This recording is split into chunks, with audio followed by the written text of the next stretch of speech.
भर में मची उथल पुथल के बीच क्या भारत ग्लोबल पावर का नया सेंटर बन चुका है? इस सवाल का जवाब साल 2026 के इन शुरुआती महीनों में छिपा है। साल 2025 में दुनिया ने टैरिफ, टेंशन और व्यापारिक युद्ध का दौर देखा, लेकिन 2026 की शुरुआत के साथ ही भारत ने अपनी कूटनीतिक मुहिम को एक नई धार दे दी है। आज दुनिया के बड़े बड़े दिग्गज नेता नई दिल्ली की ओर रुख कर रहे हैं। इसकी शुरुआत हुई जनवरी में, जब यूरोपीय परिषद के अध्यक्ष एंटोनियो कोस्टा और यूरोपीय आयोग की अध्यक्ष उर्सुला वॉन डेर लेयन ने गणतंत्र दिवस के मौके पे भारत की धरती पे कदम रखा। ये सिर्फ एक औपचारिक दौरा नहीं था, बल्कि 16वें भारत EU शिखर सम्मेलन में एक ऐसी ऐतिहासिक ट्रेड डील हुई जिसने भविष्य की तस्वीर बदल दी। यूरोपीय संघ, जिसमें 27 देश शामिल हैं और जिसकी GDP करीब $22.5 ट्रिलियन है, उस बाजार तक भारत की पहुंच अब पहले से कहीं ज्यादा आसान हो गई है। अमेरिका और चीन के बाद यूरोपीय संघ दुनिया की तीसरी सबसे बड़ी अर्थव्यवस्था है। भारत ने फ्री ट्रेड डील के जरिए अपने उत्पादों और सेवाओं के लिए एक बहुत बड़ा रास्ता खोला है। लेकिन ये तो बस शुरुआत थी, असली हलचल तो अभी बाकी थी। इसी कड़ी में एक और बड़ी तस्वीर सामने आई है, फ्रांस के राष्ट्रपति इमैनुअल मैक्रों के रूप में। मैक्रों 3 दिन की भारत यात्रा पे मुंबई पहुंचे हैं और उनका चौथा भारत दौरा है ये, जो भारत और फ्रांस की अटूट रणनीतिक साझेदारी का सबूत है। फरवरी 2025 में जब प्रधानमंत्री नरेंद्र मोदी पेरिस गए थे, तब जो नींव रखी गई थी उस पर अब मजबूत इमारत खड़ी होने जा रही है। इस दौरे पे सबसे बड़ा आकर्षण है राफेल डील। चर्चा है कि भारत और फ्रांस के बीच 114 राफेल लड़ाकू विमानों की मेगा डील पर हस्ताक्षर हो सकते हैं। इतना ही नहीं, भारतीय नौसेना के लिए 26 राफेल M फाइटर जेट्स की खरीद पर भी आखिरी मोहर लग सकती है। मैक्रों सिर्फ रक्षा सौदों तक ही सीमित नहीं है, बल्कि वो नई दिल्ली में ग्लोबल AI इम्पैक्ट समिट 2026 में भी शामिल होंगे।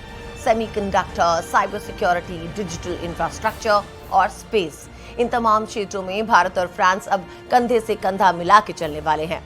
भारत की कूटनीतिक उड़ान सिर्फ यूरोप तक सीमित नहीं। यूरोप के साथ ट्रेड डील के तुरंत बाद भारत और अमेरिका के बीच भी एक बड़ा trade deal framework agreement sign हो गया है। इसका मतलब साफ है कि अब भारत और अमेरिका के बीच ज्यादातर उत्पादों पे या तो टैक्स लगेगा ही नहीं, या फिर वो बेहद कम होगा। इससे पहले दिसंबर में रूसी राष्ट्रपति व्लादिमीर पुतिन भी भारत आके अपनी दोस्ती पक्की कर चुके हैं। यानी भारत एक तरफ पश्चिम के साथ हाथ मिला रहा है, तो दूसरी तरफ अपने पुराने दोस्तों को भी साथ लेके चल रहा है। अब नजर टिकी है ब्राजील के राष्ट्रपति लुइस इनासियो लुला डी सिल्वा पे, जो 18 फरवरी को 5 दिन की भारत यात्रा पे आ रहे हैं। लुला अकेले नहीं आ रहे, उनके साथ 14 कैबिनेट मंत्री, 260 कंपनियों के CEO और एक बहुत बड़ा डेलीगेशन आ रहा है। भारत और ब्राजील के बीच न सिर्फ व्यापार पर बात होगी, बल्कि दोनों देशों के बीच वीजा की अवधि को भी 5 साल से बढ़ाकर 10 साल करने पे मोहर लग सकती है। ये दिखाता है कि ग्लोबल साउथ की आवाज अब और बुलंद होने वाली है। इन सब के बीच एक ऐसी खबर आ रही है जिसने पूरी दुनिया का ध्यान अपनी ओर खींच लिया है। प्रधानमंत्री नरेंद्र मोदी 25-26 फरवरी को इजरायल की यात्रा पे जा सकते हैं। खुद इजरायली प्रधानमंत्री बेंजामिन नेतन्याहू ने इसके संकेत दिए हैं। इजरायल की संसद नेसेट में प्रधानमंत्री मोदी के भाषण की तैयारियां शुरू हो चुकी हैं। नेतन्याहू ने बड़े गर्व से कहा कि भारत कोई छोटा देश नहीं, 140 करोड़ की ताकत रखता है, यानी 140 करोड़ लोग यहाँ रहते हैं। साल 2017 के बाद प्रधानमंत्री मोदी का ये पहला इजरायल दौरा होगा। ये दौरा ऐसे वक्त में हो रहा है जब मध्य पूर्व के हालात बेहद नाजुक है।